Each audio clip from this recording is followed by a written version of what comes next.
Hi. Short Bus Debate Club. It's a bus rolling. I can get on board. Hello, I'm Darren Jolly. It's time to get this short bus started. So let's roll and on with the show.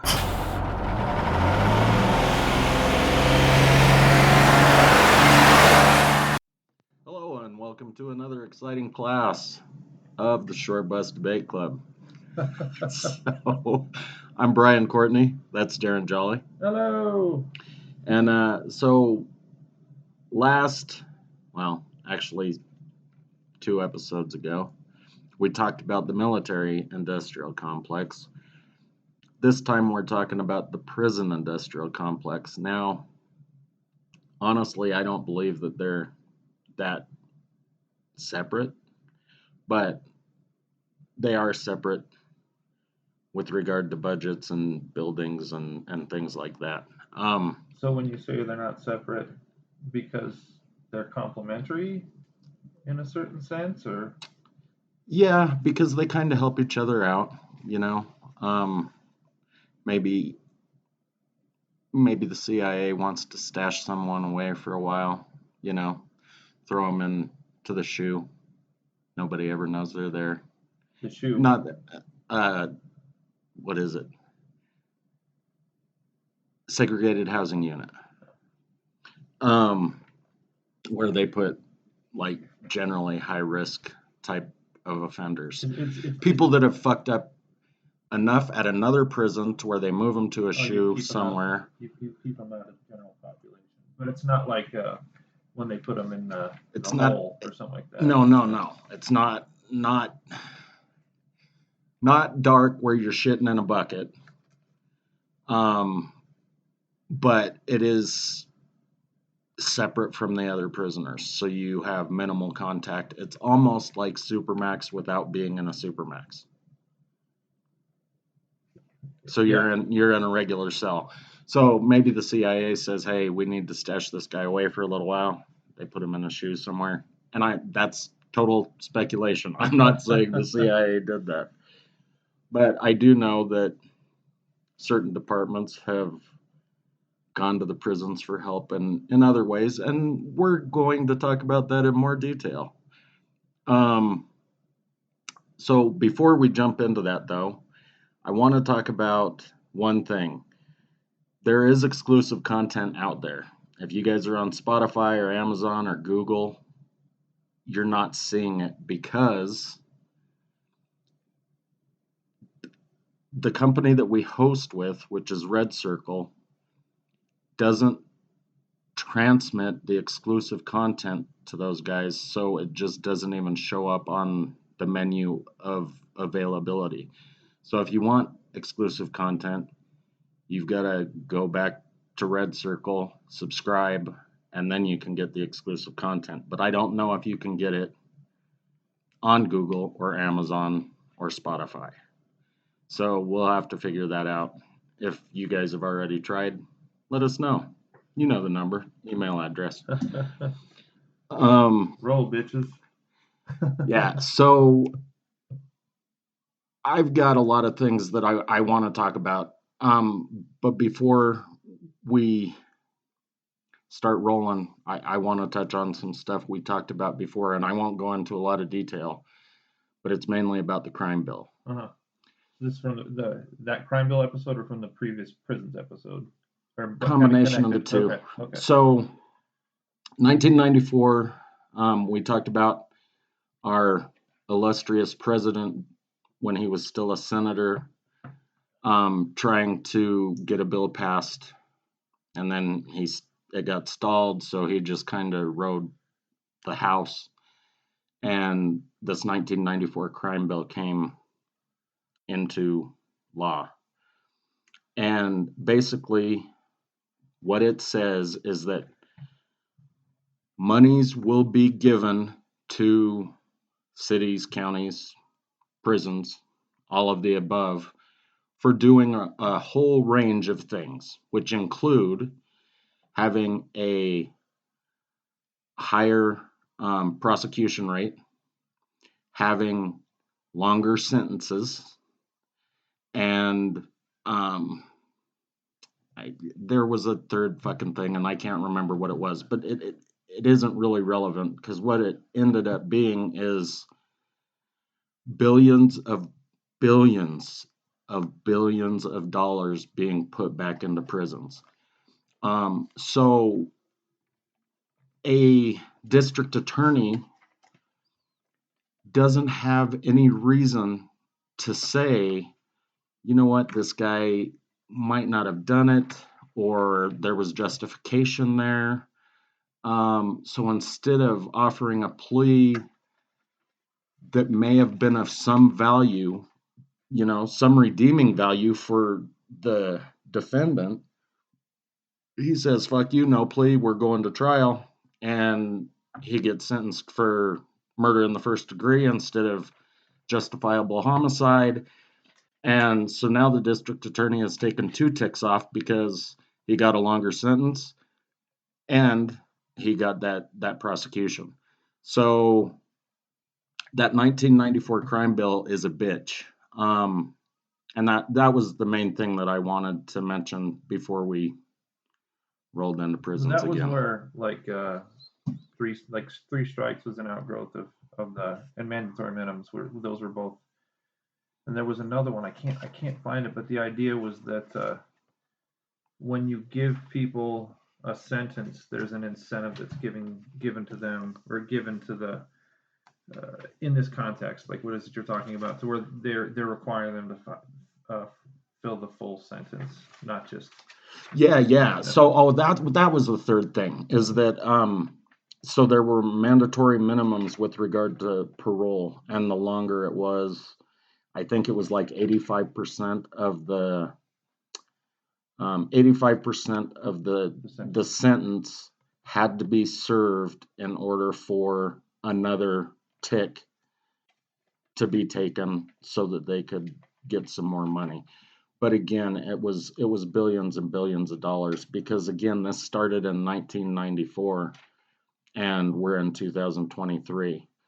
So I can't remember exactly, but I think that the numbers that I quoted from that last episode, I think it was like 1.2 billion for this fiscal year, that were those, what would you call them, incentives to prosecute for longer terms and higher prosecution rates. So again, the district attorneys of our great nation should be, in theory, working for us, the taxpayer. And so and I'm not saying all people are actually innocent, but it is supposed to be innocent until proven guilty. It's not that way with DUIs anymore. It's not that way with anything anymore, really, because they stack the deck against you. So, for instance, like with something simple like a DUI, if you go in, they charge you with a DUI, they charge you with a DWAI, they charge you with a DUI per se, and then if you were speeding or driving carelessly or whatever. So they've got 5 charges against you for that one, and then they say, well, if you plead guilty, we'll give you the DUI per se. Well, you still get the DUI, you lose your license, you still have to go to all the bullshit classes, you have to do all of this horse shit, but the district attorney has no reason to even try to negotiate with you, because the city or county or state is going to make more money off of it. So it's curious how, like you say, there are these premises that our lives are, in the ideal type, supposed to be based on. But I mean, like you said, you got to go back to that moment. I was watching. I think it was in that a friend of mine who I interviewed, and I'll bring up some of the. He's worked in a prison for the last decade. he said I had asked him a question about whether or not he thought there was a correlation between as a person who's worked in that environment for that long, if there was a correlation between race and the prison. And he said you got to go listen to or go watch the movie 13 on Netflix, which I'd never seen before. 13th, I'm sorry, yeah, which is it starts out, it talks about the 13th Amendment and about how that was the moment where slavery ended, but how maybe slavery didn't end in such a clear cut way as maybe people want to think of it in that in their heads. But as I'm losing my thought here, buddy. I don't know where you were going with your thought, because we were talking about innocent before proven guilty, and then you said slavery and the 13th Amendment. Well, I mean, somehow or another, like the idea goes back to where we have these ideal type positions in our mind about the Constitution and you know rights that we have when we go or tried in a court. But when you construct a position where you start to create this incentive based success position with regards to criminal justice, and then you start to see the emergence of these entities who financially benefit from enhancing the prison industry writ large, right? And I mean that comes in all sorts of different frames. Whether you're talking on the state or the federal level, or you talk about, I don't want to get too far ahead of myself, but you start to talk about migrant detention centers and whatnot. It begs the question: is if when you have a profit-based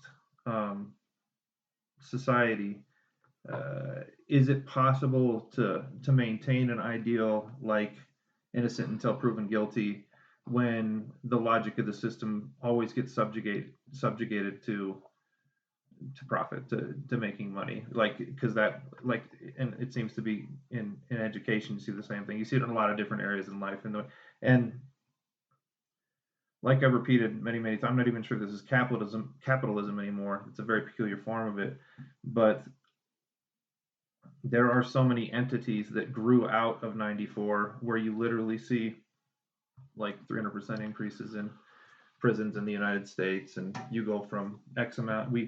What's the number of people that are in prison? I mean, we have the highest incarceration rate.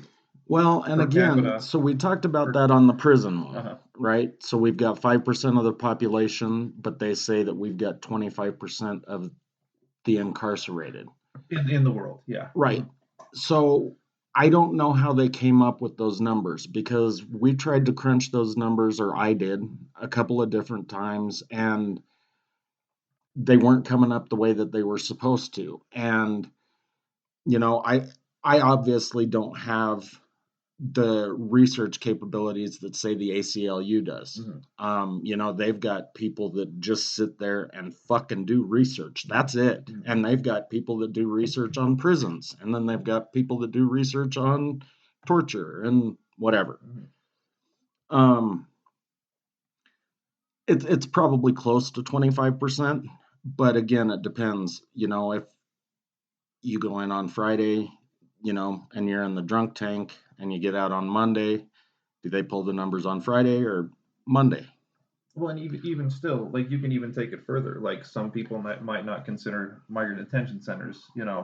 That's a different kind of being. I don't think those numbers are included at all. And you could, like, in another way, you could take like the sort of like forced labor camps that the Uyghurs are being subjected to in China. Like, I mean, is that incarceration? It begins to look like it. Some of the labor practices where you're in tougher areas in China where you're having to work 14 hours a day. Those spots where they put the nets down below. Again, that is because they were jumping out to try to kill themselves all the time. I mean, on some level, that looks to me like like a form of prison. But of course, that's where I'm bending conceptual lines probably for most people too much at that point in time. So. Well, and I don't know. Maybe if it's forced, if they're not getting paid, a fair wage. And when I say a fair wage, I mean a fair wage in China. Mhm. And now that has gone up significantly, I'm guessing, depending on where you are in China, which is why we've moved most of our fucking manufacturing to Bangladesh or somewhere else because China's too expensive now. But that's another thing altogether, which we've done an episode on that too. But okay, so when you're talking about money, there are two ways to make money, or at least two ways, right? So you've got this money coming in as grants or whatever the incentive that they want to call it for raising the bar, right? But at one time, I know that the prisons in Colorado, and I'm guessing all around the country, most of them were self-sufficient. So they had a garden or some sort of, place to grow crops. They had, maybe it was a poultry farm, maybe it was a sheep farm, maybe it was a combination of the two, maybe it was beef. But they grew their own food so that it was less of a burden to the taxpayer. They decided probably in 1994 that wasn't going to happen anymore. So here in Colorado, somewhere mid 90s, they created a company called a Colorado Correctional Institution. It's CCI, but they run the license plate factory. They run, they actually do monitoring for the tollways. They have a leather goods factory. They have a clothing factory. They have a welding and metals factory where they make dumpsters and shit like that. Well, in 2020, they made $35 million in sales.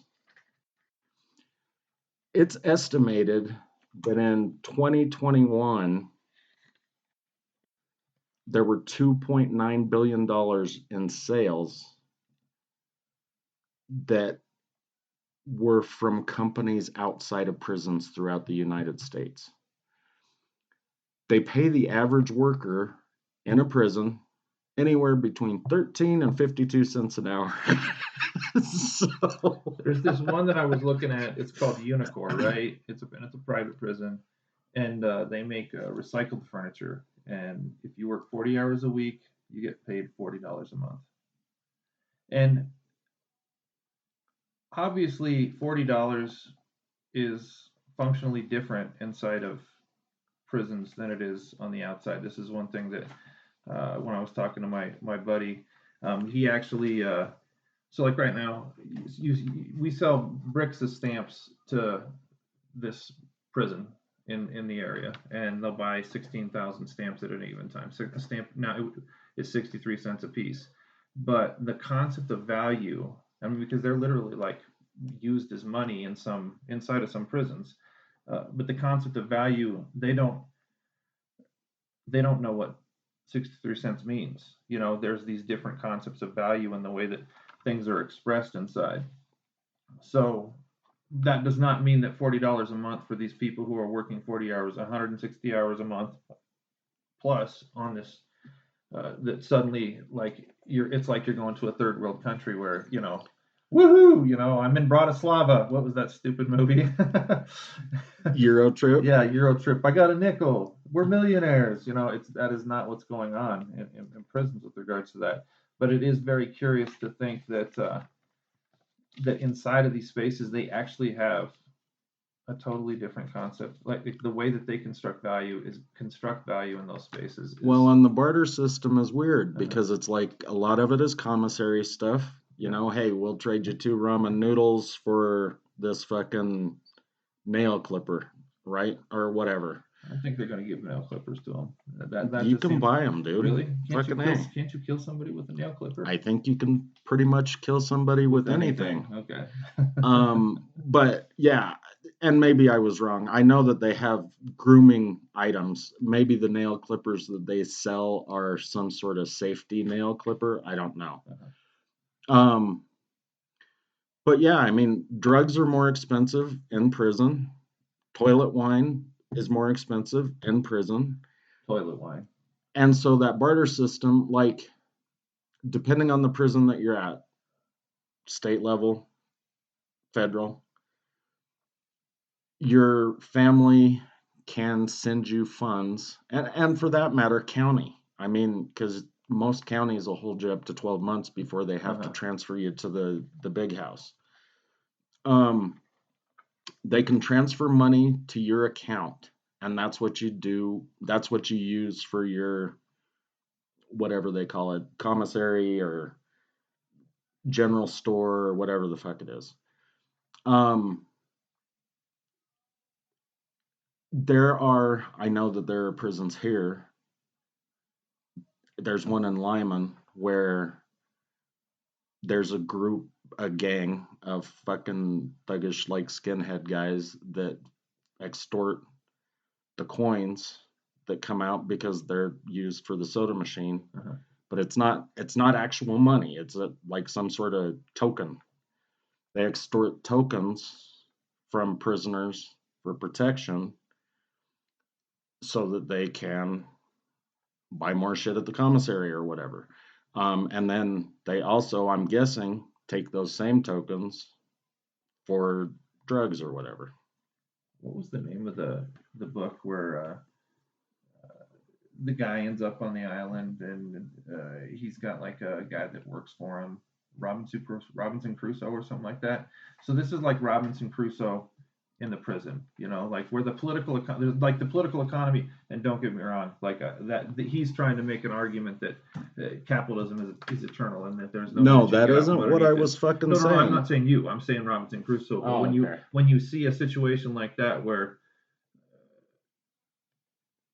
this power, it's not that capitalism is eternal, it's that social relations are eternal, that there's always this a dominant financial position and then a weaker one. Well, there's always a dominant position, whether it's financial or not. Well, but in that case, there's I would challenge you to demonstrate that there is not, whether currency is functioning in terms of raw goods or in terms of abstract exchange value. If you break it down into raw goods or services or whatever, then I'll buy into your little. It's not mine. That's Marx's argument. Okay. But that's all hitherto history of class struggle. So like this is like class struggle on a microcosmic level inside of a prison at that point in time. So he, like, the shitty jobs where he was talking was 12 to 15 cents an hour. The really good jobs are 55 cents to $1 an hour. But again, like when you have these, like you go to the commissary, because you can't hold cash. I guess they don't allow them to hold cash in there, but you can convert cash into stamps, and then you can do these things, which would be the same thing as the token. It gives you access to commissary, which allows you to do all of this other shite. So if we stick to the dollar thing, because I know we kind of took a bender there. So I said $2.9 billion here in the country as far as like manufactured goods. As far as prisoners providing services to said prison, whether they're working in the kitchen or whether they're shoveling shit or working on the cars or whatever, is another fucking $9 billion, dude. So $11 billion in services went out the door, and they paid them nothing. Absolutely nothing. And in fucking 7 states, they actually paid them nothing. Like this, like in the movie 13, that's where you get to this point where you're like, and it in the prison, while everybody sort of like identifies, as we talked about, like you're sort of pushed into your racial group, generally speaking. But in that political economy space, they're all just abstracted, and they're just taking this, this value. You're going to produce these items for us. If you want anything that's going to allow to give you any concept of freedom at all, so you're beholden to that position, and that is that is slavery. I mean, that is a different kind of fucking slavery. And don't be confused. This doesn't just happen in our. I mean, it happens in those the migrant detention centers as well. I mean, they do it. I didn't even realize they do it in those ones as well. And here, like, Yeah, because you need somebody to clean up, you need somebody to cook, deliver it food. allows you to reproduce the conditions that keep those institutions running. But then you bring in these ancillary, financial interests that want to make the state wants to make license plates. These guys want to make recycled furniture. Um, and when it's like a migrant laborer who doesn't have any civics, your only civic standing in the country that you're in is based on something that the United Nations says, which amounts to exactly nothing. I'm gonna, you're taking away my rights. Well, what rights, motherfucker? You in the United States? I mean, you're just lucky that we're giving you 11 cents an hour for making furniture for us. Well, so I'm gonna take it one step further Okay. because it really bugs me. So I'm not sure how I feel about paying prisoners for work anyway. Now, if they're forcing them to work, Mm-hmm. then I think maybe they should be paid. And I know that sounds weird, but a lot of them are being forced to work. But here's something that I found out. So I thought it was just a couple of states that had legislation on the books called pay to stay. And that's You mean like if they're living there, they got to pay their. so I had it reversed. In 2019, two states got rid of their pay to stay, and that was Illinois and New Hampshire. 48 other states say that prisoners have to pay, and it depends, again, where you are, but it averages to about $249 a day for your stay in prison. And you have to pay for that?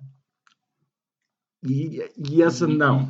So the money, the 13 cents an hour that they get, part of that goes to taxes, part of it goes to room and board, and then they keep part of it so that when you get out, you have some money to buy a bus pass, pay for parole, find a job, whatever, find a place to live, buy a sleeping bag so that you can live behind a dumpster, whatever. However, if you have any sort of assets, they will fucking take them quicker than shit, dude. This chick in Connecticut served 2.5 years. She came out, her mom died, and gave the house to her and her siblings. Oh, ouch. And they fucking grabbed the house. Some other dude, I can't even remember, I think he was in North Carolina.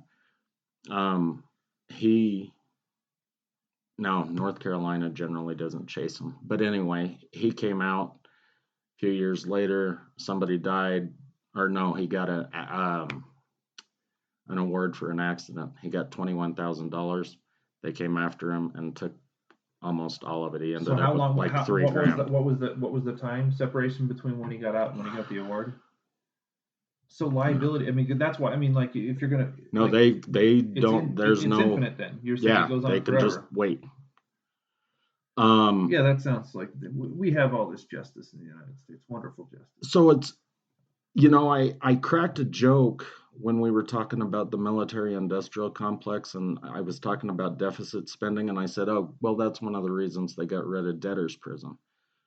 But really, prison is debtor's prison because it's sending you. I mean, fuck, dude, you can find a pretty fucking decent hotel, depending on the city. You can't do New York, probably can't do Boston. I can't do San Francisco, really. LA, maybe. But, I mean, you can find a pretty decent hotel for less than $249 a night. And there, they clean up after you. You don't have to fucking clean up anybody else's shit or go and work in a fucking license plate factory. I wouldn't mind staying at the fucking Hilton I get your for point, but 2.5 the Hilton's years. not going to let you just stay there until you get hit by somebody else's car, and then somebody gives you a chunk, or your mom dies and gives you a $300,000, $500,000 house, and then it's going to go to the Hilton. I understand that, but what I'm saying is that the burden isn't supposed to be on the prisoner. We build prisons because crimes are being committed, and we need somewhere to rehabilitate people so when they come back out, they don't commit crimes again. But what we've actually created is a place where when they come out, they're in debt, so they end up creating or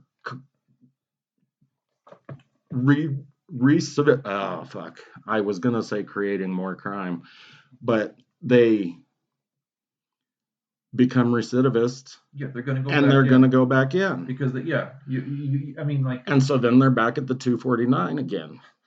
I mean, it's this fucking circle that just keeps going around and around and around. And I'm not liberal where I think, oh, well, we've got to coddle them. We've got, like, when I found out they had access to Ben and Jerry's ice cream, I was fucking pissed, dude. Like, seriously, I don't think they gave it everywhere. I understand that. But I mean, they were giving them Ben and Jerry's ice cream at dinner. And I know people that didn't have Ben and Jerry's ice cream. That's expensive shit.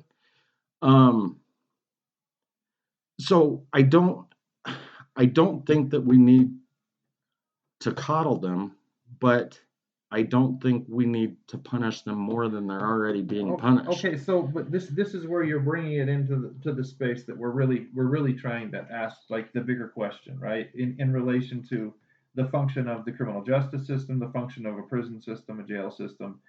So what you said, we create jails at the beginning of that. You said we create jails, or at least we're supposed to. Yeah, to create a space. Yeah, so that's the idea. We're supposed to create jails to create a space for people to have a measure of punishment, but the idea is for them to learn from the experience and to grow and to become better citizens, get reincorporated into the citizenship of that nation. But when you're talking about an institution like Corrections Corporation of America, I'm just not quite sure or sold on the fact that CCA. What are they called now? They're called what is it? I just had it. Core Civic is the name of the place. And if you look, I think that you can buy one of their stocks because they're one of the 11 best publicly traded prison and policing stocks on the planet.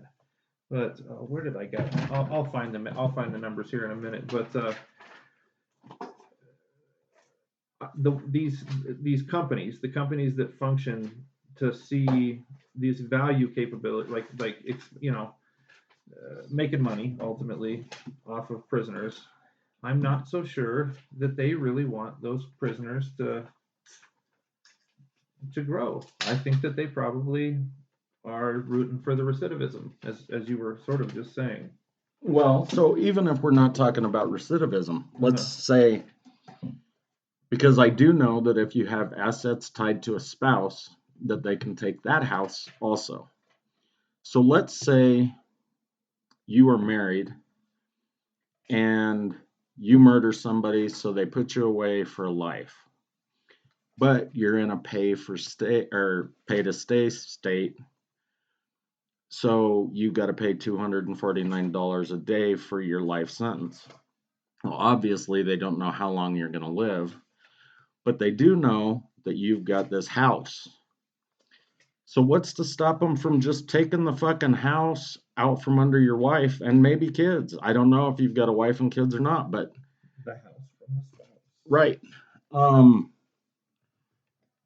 Again, I don't think we're supposed to be putting these people into more debt. And I've got a serious issue with that. But if you're going, I mean, if that rhetorically is the argument, I mean, this is like a structural thing. The entire system is reproducing itself like that. It absolutely is. I mean, there was a stat I heard, like, they built more schools or I'm sorry, more prisons than schools in the state of California between like 1979 and the year 2000 than they did actual schools. That is a fucking issue. I'm guessing, again, this is a big guess, but I'm thinking that if we fucking built more schools, then we wouldn't have the need for as many prisons. Maybe that's optimistic. Well, I will say that today, if you wanted to buy a little core Civic on the New York Stock Exchange, it's only $10.45 a share right now. But you have to understand that as long as they keep making money off these things, it's a growth industry. It right? is absolutely a growth industry. They're gonna put you and me in jail someday if we keep talking shit about all these things. Certainly, the way that we keep criminalizing the concept of America's the place to be, and then you have all these things going on in Central America. They come up here to try to be to achieve refugee status, but then there's this value capability in the people that are running these like core civic, because that's one of their big things. They're really into the immigrant detention centers. They're the biggest immigrant detention center, I think, company in the U.S. At least that was what William Robinson was suggesting in the book that I love to cite, Global Police State. Well, I know we've got 2 of them here in Denver. In Denver. And I think we built a third, but I can't confirm or deny that. I think we built a third just recently, but that one might not be private because it's actually on federal center grounds. So I don't know. And that one was supposed to be just for juveniles. Like, I wonder what they do with them. I mean, I'm sure that's not something they really are going to talk about publicly. But just as sort of like an ancillary point, even if it's a public prison, that doesn't mean that there aren't gigantic private interests that are tied to it. No. I have a company like Aramark, right? Or because if you maintain, you make your bid, you win the contract, that gains you access to selling or bringing the food in for prisoners, and there's not a lot of incentive to make it really good healthy food, because you're just sort of supposed to fill this very low function, and it can suck, and it absolutely can and does, dude. Because I mean, seriously, they're taking bids, and it ends up being that like most prisoners, again, this number is based on Colorado, but it was like 79 cents, dude, for 3 meals a day. That was what? How the fuck are you feeding someone 3 meals for 79 cents? Is it because of bulk pricing? That was what they're getting paid. Well, that was what they were charging them for the meals. They were making, I mean, no company goes in and says, well, we'll do it for 79 cents. You can't even do that with government cheese. Yeah. Right. So, but I mean, if they won the bid and the bid was saying we're going to do it for 79 cents for all 3 meals, or even if it was fucking 79 cents per meal, how the fuck do you do that? You can't even do that with government cheese. No. So, I mean, and it's not just the food. I mean, it's all of it, dude. I mean, because there's all kinds of shit that can go wrong in a prison. There's the people that have been vetted to do plumbing, heating and air conditioning, electrical, all of the restaurant supply shit. I'm pretty sure their beds aren't Tempur-Pedic. No, they're probably not. And the toilets, the cans are probably literally, in some circumstance, cans. The toilets. I always remember this story my uncle told me that made me laugh just hysterically, because he said that he would fuck around, and I'm pretty sure this was just in county jail. I don't think he ever got sent to state, but he said he would just put one end of the toilet paper into the toilet and then just flush it and watch the fucking roll just go, dude, because their toilets are designed to suck everything down, because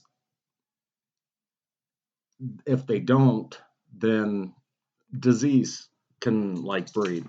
Besides that, a lot of them will try to clog their toilet up in order to purposely create these like shit and piss and puke cocktails to like throw at cops and guards and stuff. Um, so That reminds me of the scene from Green Mile. Did you ever see Green Mile? yeah, Where he pays that guy to give him the some sort of like a brownie chocolate pie thing, and the guy comes up to him and he goes, and it goes right, and it just looks like he just put a bunch of shit on the guy's face. But you're talking about literally, yeah, some nasty yeah. ass. If that isn't just a And they'll let it like steep in the toilets, and if it because now, like I said, the toilets will generally flush themselves so that that can't occur. So they'll shit in a bucket, piss in a bucket, puke in it, and just let it stew behind their fucking radiator or whatever, and then throw it in the guard's face. that really is delightful. Well, I'm not there. I'm not. I'm dude. I when I was getting ready for this, I listened to this book by a guy named Chris Hedges. Chris Hedges is a super guy. He was a war correspondent for many years. Now he also was an ordained minister, which is a very odd thing. His father was a minister. Is this the Rutgers guy? Yeah, this is the Rutgers guy. So um, Chris Hedges teaches in New Jersey prisons, and he runs a program through Rutgers and helps these to facilitate these inmates to get degrees and whatnot. But when the picture of the stewing kind of thing, they didn't ever talk about like playing a game of fecal matters with the guards, but they did talk about there was one incident I think I'd mentioned to her, kind of getting ready for it, where when they get put in the concept of the hole, where it's like a 6x8 prison, it's all metal. So during the summertime, when it gets to 90 plus in New Jersey, you're just basically getting fucking baked, and like the only relief that this one particular prisoner was referring to was you could get bags of ice from the commissary for 75 cents, but you weren't taking the ice to drink it. You're using it to put on your forehead just to get you to. I mean, that's fucking some nasty, brutal. I mean, Well, so, and imagine, I mean, if you've got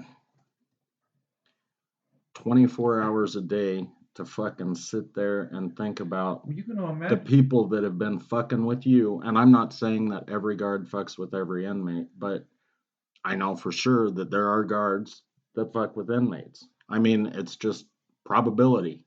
It's like that power thing again. A lot of it, I'm not positive, but I'm guessing that the guard mentality is a lot like the cop mentality, where they were bullied, or they wanted to be bullies or whatever, and they probably couldn't be cops because their fucking psychological evaluation didn't go through or whatever Well, the and that's case. but I mean, and it's a tendency, right?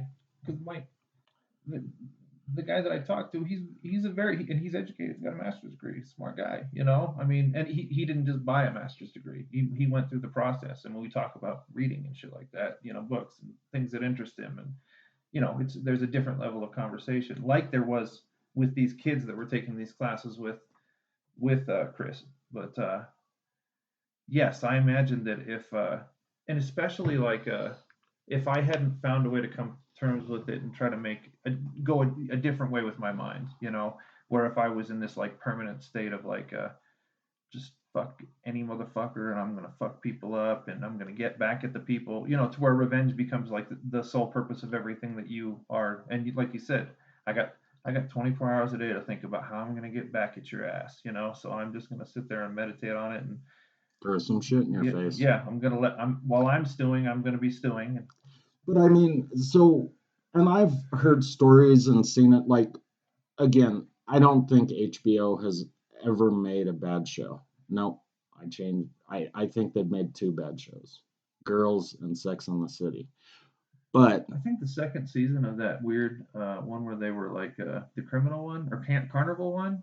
Carnival, yeah, Carnival. The 1st season was great. The second season was awful. I'm watching that now. But Yeah, so I was gonna say Oz Yeah, was a great, great fucking show. And a lot of the things that I talk about, I actually had to go back and research because their statistics were a little bit old because I think that show ended in like 2002. it's been it predated. Well, it was about the same time that Sopranos was going on, right? Ish. They crossed over, Yeah. but Sopranos went till 2006 or 2007. Mhm. So I think it was 2000, maybe 2001, 2003, somewhere in there. Mhm. Um, so the stats that they gave in the show were a little outdated. But you know, other things that I mean, I've heard about shit where these guards just fuck with people constantly. Like I can't remember what they call it, but I think it's just called loaf. Like they put all of the shit, the leftovers that have been around for a while, and they put it in a pan and pack it down and bake it until it burns on the outside, and then they make whatever inmate that they want to fuck with eat it. Ooh. Yeah, foul. So again, not every guard, just like not every inmate, but probability says they're gonna butt heads at some point. Well, if you make me eat a shit fucking bread, a baked shit bread, I mean that reminds you. Well, Did it's you? not shit. It's nasty ass shit that Yeah, was in the yeah, kitchen, yeah, right? That was yeah, rancid, leftovers and or whatever. when you eat it, if any of it gets in your stomach, you're gonna be fucking having some nasty ass fucking food poisoning for like 3 days, like a hangover from fucking hell. It reminds me of. Did you see the movie The Help? Yes. Yeah, the shit pie. I mean, it Yeah. reminds me of the shit pie, except for the shit pie is going to the right person. I don't think the shit bread going to the inmate is. You're right. I would, and especially like one of the things that was asked about and was talked about a little bit in that book. Part of the reason why I listen to this book is that sometimes I get nervous when I'm thinking about these things. When I think about like stuff like prisons, I don't want it just to become too abstract. I want to understand like the real view from a person who's being totally fucking railroaded by a system like that, you know. Yeah. But God damn it, I always go on these fucking tangents and then I forget where I'm fucking. Well, so I'm just gonna Uh-huh. circle back for a minute Uh-huh. because we were talking about the guards fucking with the inmates, Mhm. right? Well, we didn't even mention that the other inmates are gonna fuck with you, right? They're gonna try to fucking shiv you or shake you down for what you've got, steal your shit, extort whatever, blackmail you, whatever, rape you. Because if you don't show, yeah, if you show weakness, I mean that's weird. You have to be like, So you would think uh-huh. that if I was paying $249 per day, I wouldn't have to worry about being raped, shivved, or fucking whatever. I don't think it's right. But you're getting it's 249 on the come. You know, it's not. I don't think that there are any inmates that are in these dude and like you want to talk about exactly like I really like this fucking book was super cool, like sad, like tough, but they end up coming together as a class and they read all these different like August Wilson plays that because it was primarily black inmates that were in these classes, but plays that would speak to people that had been going through pretty fucking horrible situations. August Wilson is somebody who people don't know about a ton, but he was a black playwright that was writing at the early part of the 20th century that really captured a lot of what was going on in the Reconstruction and the aftermath stuff. Like what was it I was talking to you about the other day, where the inmates that would or people get the black people get busted. This is after slavery ends, and then after so they get busted at a dice game, and then they get put the chain gang kind of things that Yeah. they did, and they would work them to death essentially during that time period. This is something that they don't we don't talk about that. We talk about slavery as if like they were saying in the 13th when the 13th Amendment came down, as if that was like the end of all the shit that happened. No, these you have an entire political economy on the South that's built on slave labor. You're going to find ways to loophole back into using that slave labor, to maintain those economies in the meantime. Well, so again, if you're working in a prison, you're making between 13 and 52 cents an hour, right? But you don't get workman's comp. So if you're working in the kitchen and the fucking dishwasher door slams down and cut your fucking hand off, Mhm. and I don't know if they can actually do that, but You might lose a pinky. if you lose a pinky, Mhm. there's no workman's comp. No. You don't get that shit.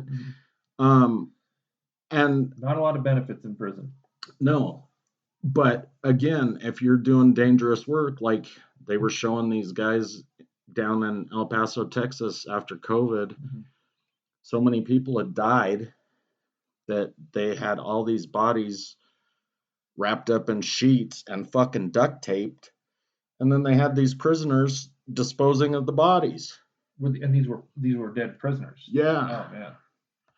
Um, And they weren't getting any benefits for that either. no. And they probably may And not even be no, getting 15 cents an hour for it. no protections at all. And again, yeah, so Texas is one of the 7 states that does not pay prisoners at all. I bet you could take a guess on what at least 2 of the other 6 are. Alabama, Mississippi. That's a fucking solid guess, dude. Solid guess. Yeah, they all run along the Gulf Coast right there. Louisiana's interesting. Are they part of that? No, They Louisiana seem a actually little bit pays. different. Yeah. So the 7 are. Yeah. This is probably the wrong article. In those prisons, though, that was these guys, what they would go through. The cool thing about the class when they started, because they started to read these plays together, and then they started to write about their own experiences, which made them allow themselves to be vulnerable, in a space. But you are not allowed to be when you're in general pop, when you're out, with the other individuals. You have to be a tough motherfucker, and if anybody looks at you wrong, you gotta fucking sock them in the face. You gotta be prepared to go. Because, and you're fighting with other inmates. You're fighting with the guards. You're in this situation where it's just like as animalistic, of a society as you could possibly. Meaning, like you have a king of the jungle, and you have these ones over here that are hyenas, and these ones over here that are goats, that are bitches, I mean, that have to latch on to somebody else stronger than them, which means that they have to give something up when they're yeah, I mean, that was what I was thinking of earlier when I was talking about how they got to a space where they could be vulnerable, but it took a really fucking long time because of exactly what you said. They're all fronting. Well, there were a lot of. I don't know if this is like strictly a Colorado terminology or not, Uh-huh. but I mean, there are prisons within the Colorado prison system that the prisoners I've known, they call them gladiator schools. And that's Gladiator schools. what Yeah, they but are. yeah, dude, crazy, crazy, crazy. Yeah, it's out of control. But again, so if and again, you said that they're doing it on purpose because if I come out of prison and I've got a fucking $250,000 debt, I'm not gonna feel real hopeful about my No, future. you're gonna. That's what, like you said, you're gonna just put yourself where am I gonna go? Anything that I make, I'm gonna just lose. It's just gonna be taken from me. So why the fuck wouldn't I just go back and? Yeah, why bother?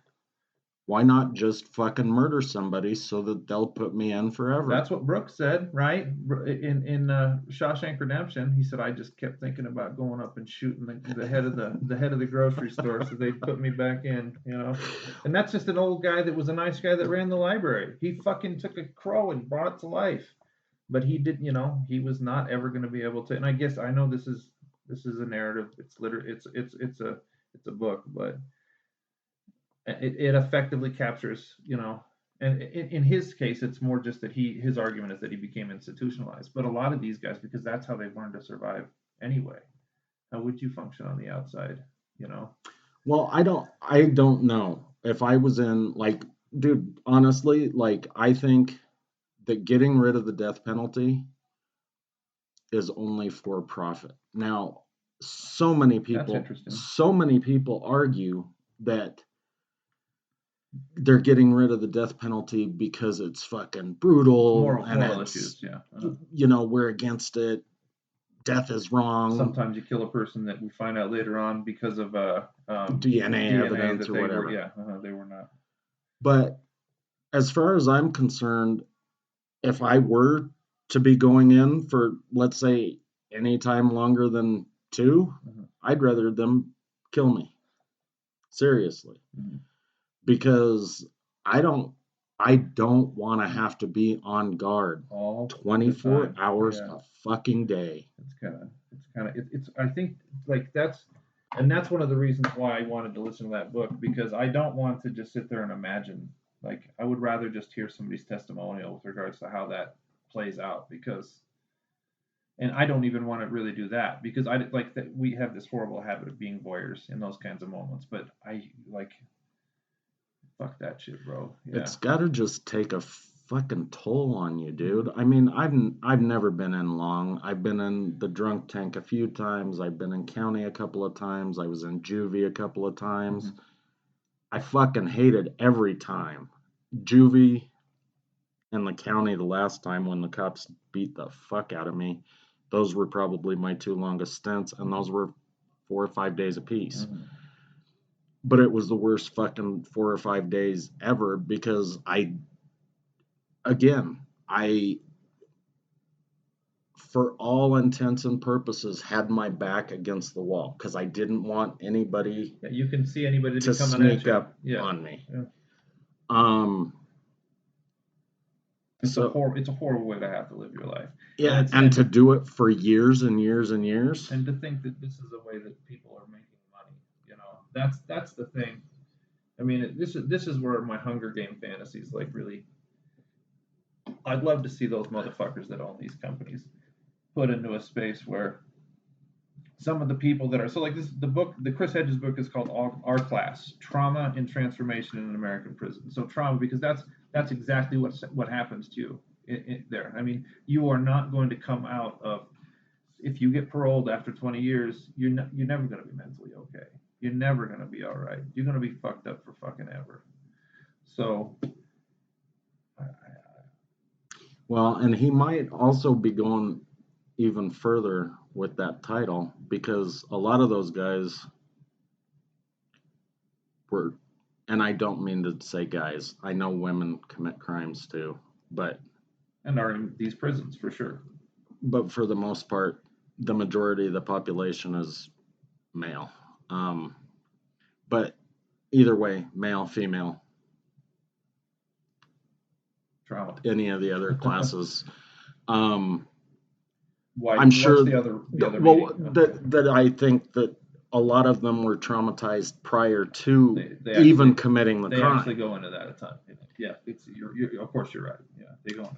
So, and then it just, I mean, when you get in, imagine, fuck. I mean, there are just too many fucking traumas to imagine. But being all fucked up already and then going in there. The only way, okay, so I know we're going to talk about prison movies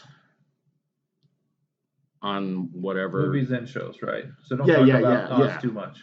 No, I won't. But do you remember that movie Bad Boys with Sean Penn and that Mexican guy? He ended up being the captain on one of the SVUs. Sean Penn was a punk gangbanger, and the Mexican dude was a gangbanger too. They were in Chicago. Yeah. Really young, okay. Ali Sheedy was in it too, because Ali Sheedy was Sean Penn's girlfriend. Well, Sean Penn got sent to juvenile detention. The Mexican went and raped Ali Sheedy. So he ended up in jail, and they had to kind of battle it out. But before he battled the Mexican, he had battled this guy that had been in charge of his cell block for a while. And he took a pillowcase and filled it with soda cans and just beat the fuck out of this guy. So imagine being in a place that respect was actually fear, and the fear was that you were going to get your head bashed in with a fucking pillowcase full of soda cans or whatever. Anyway, Bad Boys is a solid movie. Is that what it's called? It's Bad Boys. Bad Boys. It's not Bad Boys with those idiots. Yeah. Yeah. Martin, whatever his name is. Martin Lawrence and Fuckface. Yeah, the idiot fucking Will Smith. It's I want to say 1983, 82. There it is. Yeah, Bad Boys, 1983. Good call. Oh, he is a fucking child in that, dude. Rennie Santoni, Jim Moody, Esai Morales. Esai Morales is the guy I was thinking of. Oh, and it's got Clancy Brown. Clancy Brown's always a good person for a prison movie. He was also in Shawshank. Which one was he? He was the one that that was when they figured out they could extort money, make money. He's talking about how his brother died and he's the prison guard. Oh, okay. Well, he's the guy that got the shit kicked out of him with the pillowcase full of pop cans. Really? Yeah. Yeah, so I mean, I think that the King of the Mountain idea is okay in theory, but you can only be king for so long, especially if it's violence. I mean, if you want to go back to this fucking completely a samurai type system where everybody's fighting all the time to climb that fucking hill. No, you're right. I mean, and you like your brain is going to be, because if you do survive and you find a way to survive for a long time, you're totally rewired at that point. You're whatever you were before. Totally, because all of the protocols are different, dude. Like, okay, so they've got, unless you're, in fucking the shoe or in Supermax, there's generally a couple of bunks in each cell. Mm-hmm. The guy who is the batter of the two gets the top bunk because he's on top. And then, like in Shawshank, where they did the fucking step thing, the baddest motherfucker sits up at the top, or the one with the most respect, depending on your version of however that works. Back to the kind of concept of it being like a political economy thing. Like, part of the reason, I mean, I have to think, and I didn't really think about this until we're sitting here talking about it right now, because when I was, when I'm reading Robinson and when I'm reading, these statistics and, these companies that are private prison companies and prison for profit and all of this stuff along the borders and whatnot, like, again, that's why you got to look at the people, because if you're in an environment where the intention is rehabilitation, they're not going to be going around functioning like that, because there's an incentive. First of all, there's an incentive to find a way out. There's something that you can look forward to. These motherfuckers got nothing to look forward to. And like you said, after they're wired that way and they try to reincorporate. How do you rewire them after prison? Like, okay, so parole is supposed to ease your transition back into the community, right? But these guys in the parole system, I mean, the employees are so fucking overburdened with people coming out or people they need to check on that they don't give a fuck about you. So they're not helping you find a job or a place to live or anything else. But I mean, what do you do? Like when what's his name? The Mooney guy, when he would fucking take people into his cult and the parents would the South Korean guy? Okay. Yeah, when they'd pull him out, they would send him to a fucking deprogrammer so that they could take that cult shit out of their head. I mean, the way things are and the way they've built everything, the people that have more than 3 or 4 years are probably going to have to go and be deprogrammed in some way. And maybe reprogrammed again. And then if they're at all intelligent, they're going to realize they're totally fucked anyway because they owe the state. That can't be true under all circumstances. Like I think that would be worth looking into. I Like, did fucking look into it. And I pulled up the fucking the Colorado revised statutes and looked at it. And I don't want to charging you. You're I saying don't want to read legalese. Okay. But it says. Yeah, we can do a little legalese in relation to this. So it's not everybody's from Colorado, so they don't really give a shit. It's but okay. It's action for reimbursement of cost of care. When any person has been sentenced to confinement in a local jail or a correctional facility, or to home detention, or has been granted probation, or has been placed on parole by the State Board of Parole, and the sentencing court has not entered an order pursuant to Section 18.13701, requiring such person to pay the full cost of care incurred during such person's sentence. The state, the appropriate prosecuting attorney, the Department of Corrections, the Judicial Department, or any governmental agency which has incurred cost of care, such as a person may file an action for reimbursement for cost of care. So here's the thing. Home detention for a long time has been paid for by the person in home detention. I only know that because I had to pay for home detention back in 2006. So it's been at least that way since 2006. Paying for your own probation, I know I've had to do that since 95, I think was the last time I was on probation after the DUIs. Well, or I should say before the DUIs. So I knew I had to pay for probation anyway. Didn't realize I had to pay for home detention or parole. But those are all outside of said prison system. You're not on the block. Yeah. But again, local jail or correctional facility. And then it says, so here's... How do they do the calculation, though? Again, that's why I said it depends on where you are. Can you file bankruptcy on that, or is that like student loans? If I had to guess, I'd say it was like student loans, especially if it was with a federal. Wouldn't that be ironic? One of them is your life totally destroyed. One of them is supposed to give you hope, but they both leave you in jail. Completely fucked.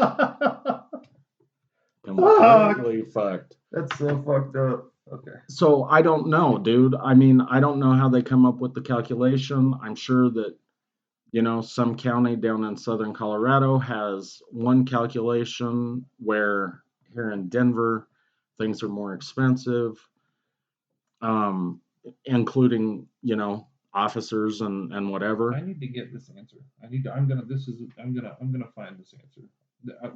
Obviously not today, but I just want to know at least a couple of them. Be like, understand what it's like in a county situation, understand what it's like in a, yeah, I know. Well, I was just going to say to... Oh, wow, it's going to take No, go with the resources that you've got, dude. What is it? What did they call it again? It's cost of care or reimbursement for cost of care. And like I said, the average is $249 per day. And again, for $249 per day, I don't want to worry about being fucking raped. I'd also like to have computer access and drugs. If I was in that environment, I'd have to become a junkie, I think. I like the way you use the word become. What does that imply? No, I'm just fucking with you. It's not very nice. No, dude, it was a mirror thing. Because I figure if I look like a duck, I quack like a duck, I gotta be a duck. All right. So let's talk about prisons, motherfucker. Well, so here's where I think I want to cut it off because we're at 1 hour and 10. or coming up on an hour and 10. We got a lot of stuff we still have to cover. Yeah, in terms of we've got a ton of shit. The brass tacks when it comes to like the numbers and what goes on inside of those. Just the money making side of this scheme. So well, and there's some other shit as far as the government being fucked up that we need to talk about too. Like, what do you mean? Studies on prisoners for pharmaceutical companies. Oh, like things that when they're basically using them as a. I just want to give them a little bit of a taste, so they want to. Yeah. We want them to be good junkies too. Yeah. So just remember, exclusive content is only available after you pay for it on Red Circle. You're not going to see it on Spotify or any of the other places until you pay. So just go to Red Circle and look for Short Bus Debate Club. And the next hour is going to be exclusive content.